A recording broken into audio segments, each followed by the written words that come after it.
تاسو خو باندې تور لګوو چې بینالمللي قواو باندې درېدلې نرسئ له پاکستان نه ووځئ دا ګرځو دا میدان که هلته پټېږئ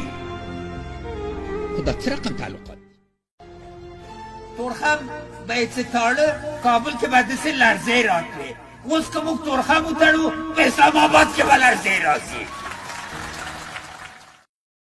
هغه سوله منو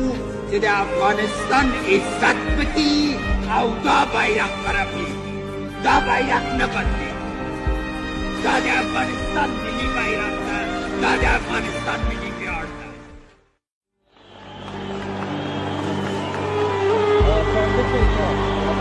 دا زرې نه ده کمیس ده دا ټټر د افغانستانو خلکو لپاره قربان ده دا سر قربانۍ ته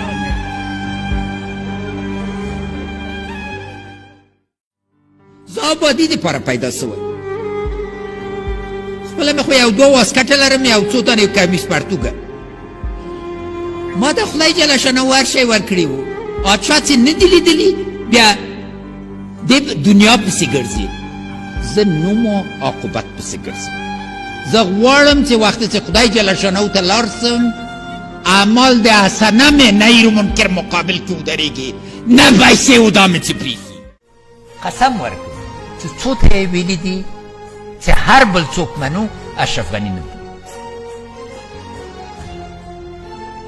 شخص په حیث باندې ما سره څه جنجال لري ولسمشر په حیث باندې را سره بنیادي جنجال لري ځکه پوهېږي چې موږ او تاسې افغانستان جوړوو او دوی جوړ افغانستان نه غواړي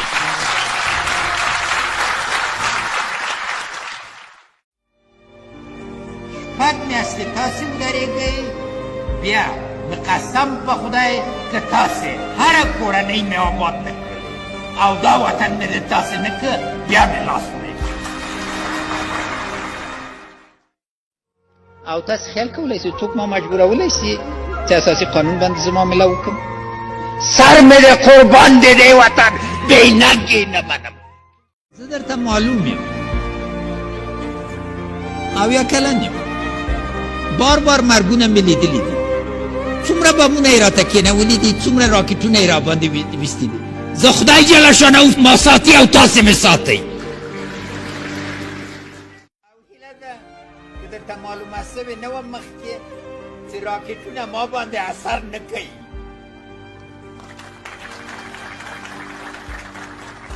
هغه واره مې خو سینه ور وښودله دا ولې مې ورته وښودل چې زه په عبادت کې اوسم لاس کې دوی خلاص پخوا یې درته ویلې چې دا د پلاني خان دی او د پلاني خان دی له پلار و مور نه یې راوړي و چې پلاني خان دی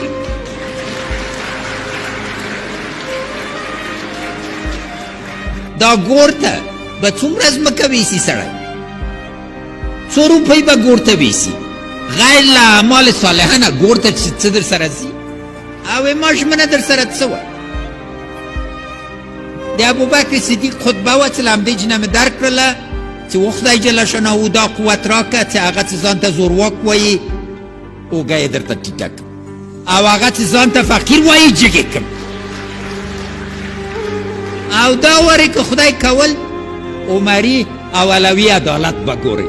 عمري و علوي عدالت ځینې وایي مخصوصا زموږ ګاونډي وایي که اشرف غني نه وي یا څوکۍ پرېږدي نور په هر څه سبز